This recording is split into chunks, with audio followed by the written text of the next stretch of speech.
For the last 18 months, Ukraine has been in the grips of one of Europe's bloodiest wars in generations.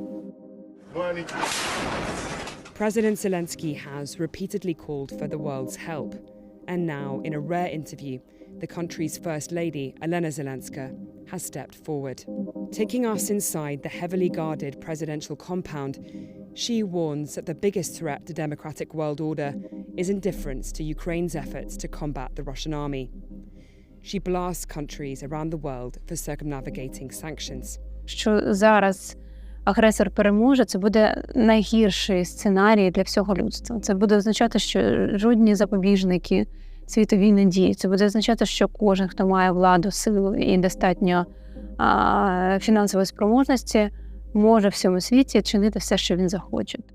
In a wide-ranging interview with independent TV, Mrs. Zelenska opens up about her journey from comedy screenwriter to frontline ambassador and architect of Ukraine, rebuilding the nation even while the fighting rages on. Моє особисте ставлення до позиції дружини президента таке, що ми не можемо більше виконувати тільки оздоблювальну функцію. Ми не можемо просто стояти красиво поруч з главою держави. Ми можемо набагато більше, і ми робимо набагато більше.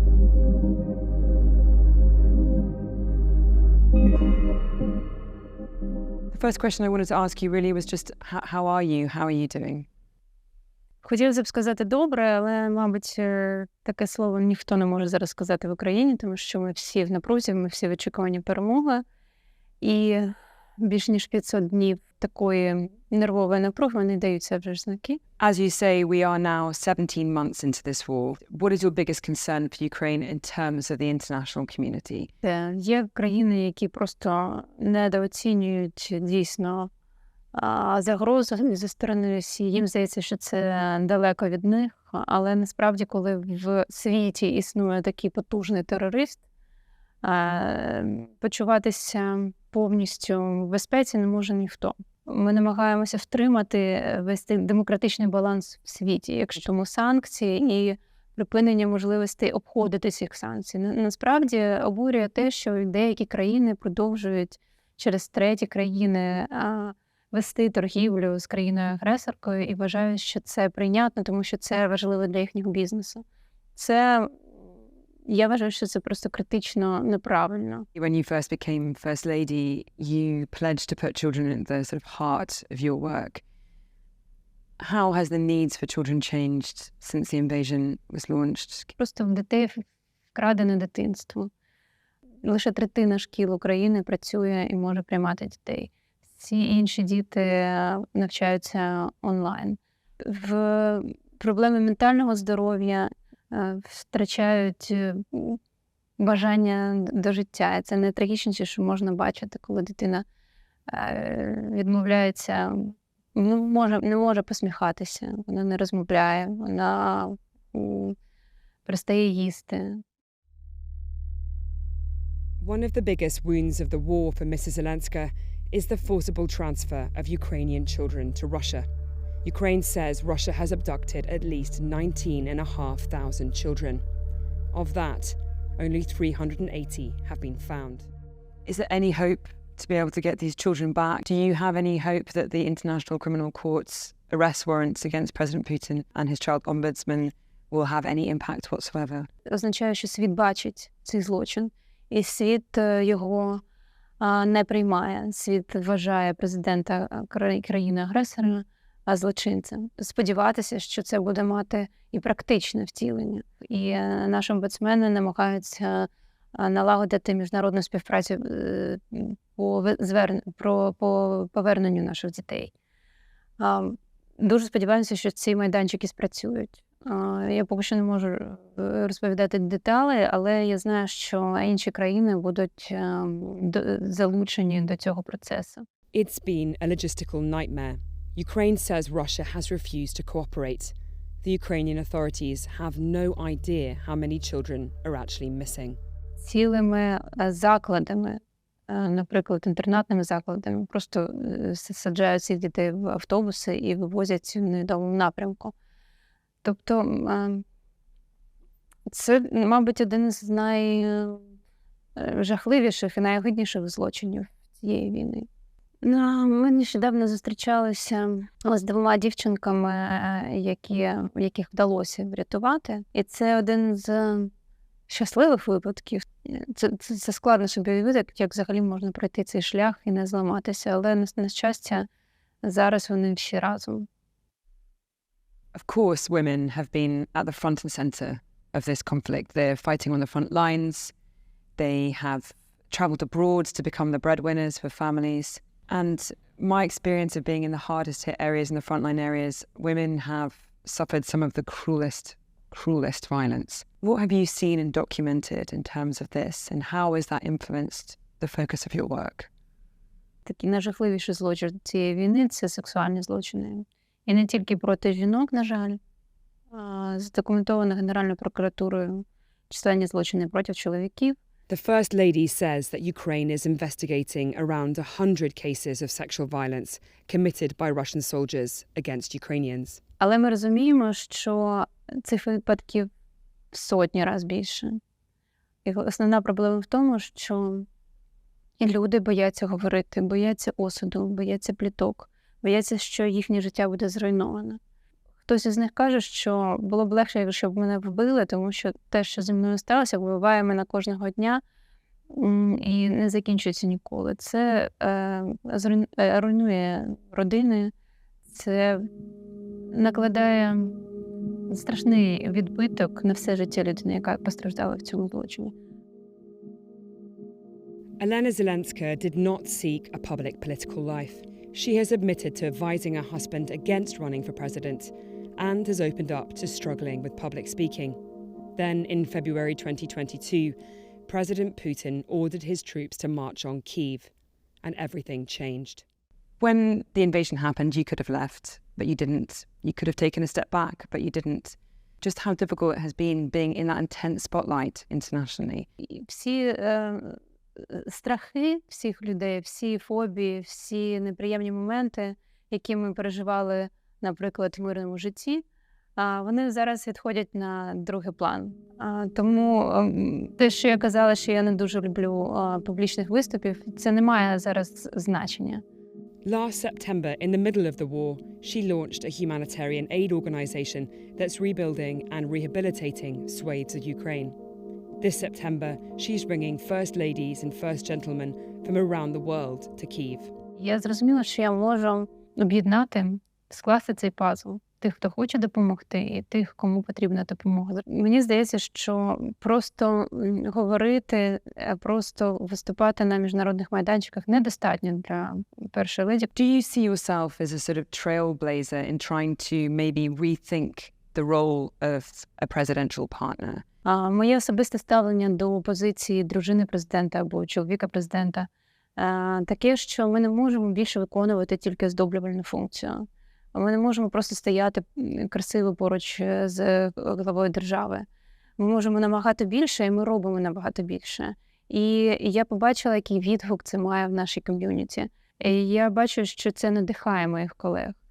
Цьогоріч він буде присвячений темі ментального здоров'я. Це тема, яка вже ж дуже болюча для України. For me, covering war, PTSD, post-traumatic stress disorder, has been, I think, one of the most enduring and common and overlooked injuries of war, and it's very hard to talk about. Після навіть закінчення гарячої фази війни кілька мільйонів українців будуть потребувати психологічної допомоги, бо будуть мати психологічні та психіатричні проблеми. Тому зменшити це навантаження на суспільство ми маємо намагатися прямо зараз. Це програма, яку ми назвали «Ти як?». Вона саме направлена на те, щоб підвищити обізнаність людей про своє ментальне здоров'я, про те, щоб так подолати стигму. Люди не хочуть звертати увагу на свій психологічний стан, не вважають, що це важливо, допоки це не стане критичним. Then there are the physical injuries. There are an estimated 20,000 new amputees in Ukraine. That number will only rise. Ukraine is now one of the most heavily mined countries in the world. The front line is 1,200 kilometres long. One of the things you've been building that I've managed to visit is the Superhumans Centre in Lviv for prosthetics. Такий масштабний проєкт, який буде масштабуватися, вони мають в планах збудувати ще кілька центрів в великих містах України, щоб цю послугу розповсюдити на всю територію України. На жаль, не розповсюдженіші зараз травми, тому що ця війна артилерійська. I think Ukraine is quite unique in that sense that it's you and your work and also the work that other people in Ukraine are doing is trying to rebuild and perhaps even improve infrastructure in the middle of active conflict. That's not really been done before. Я впевнена, що ми не маємо гаяти часу, тому що країна має працювати, країна має жити. Для цього потрібна інфраструктура. І за це і стоять наші воїни на лінії фронту, за те, щоб країна продовжувала жити.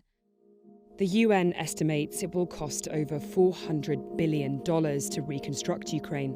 One of the examples Mrs. Zelenska gives is a hospital in the frontline city of Izium that she has been rebuilding. Вона напівзруйнована, потім розграбована загарбниками, коли вони відходили від міста.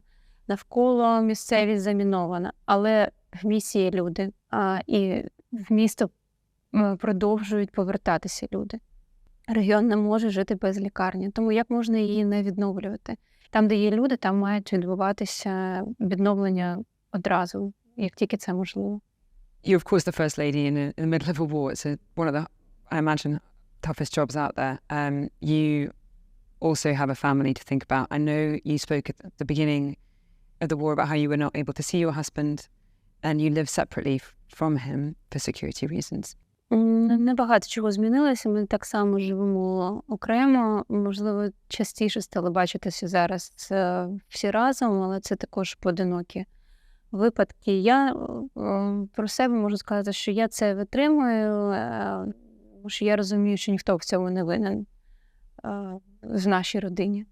Your daughter is 18, your son is 9? 19 and 10. 19 and 10 now, so Yeah. I mean, because we've already gone through a year of the war, haven't we? So Це є. Якщо донька, вона вже більш-менш доросла, вона може і самостійно прийти навіть до Офісу президента, побачитися з батьком, коли це необхідно. А з сином складніше, тому що йому потрібен батько не просто 1-2 рази на тижні. Тому що я впевнена, що ми пройдемо це випробування. Ми всі любимо одне одного, довіряємо одне одному. Хочеться знову бути разом. Ми дуже сподіваємося, що якимось чином все ж таки все це зміниться, і ми зможемо жити більш-менш нормальним життям сімейним. this invasion could drag on. Do you worry about the possibility for Ukrainians to keep enduring this? Do you worry for yourself that this will become too much at any point? Але тут чи зможемо ми витримувати? У нас немає іншого виходу, тому що наскільки ми це витримуємо, стільки ми живемо, так? Це справа виживання. Але я впевнена, що ми можемо це впоратися, нам просто потрібно більше підтримки. Тому що це занадто довго. Затягувати це не можна. What would you say is your personal message then to the outside world? По-перше, дуже просимо вас не втомлюватися, тому що ми не маємо права втомлюватися. Українці платять в цій війні життями своїх співвітчизників. І весь інший світ платить своїми ресурсами. І ми постійно чуємо від наших західних партнерів, що вони будуть з нами настільки довго, наскільки це буде потрібно. Я б хотіла сказати, що довго – це не те слово, яке ми маємо тут використовувати. Ми маємо використовувати слово швидше. Тому що від цього залежить наше життя. Коли в світі існує такий потужний терорист, почуватися повністю в безпеці не може ніхто.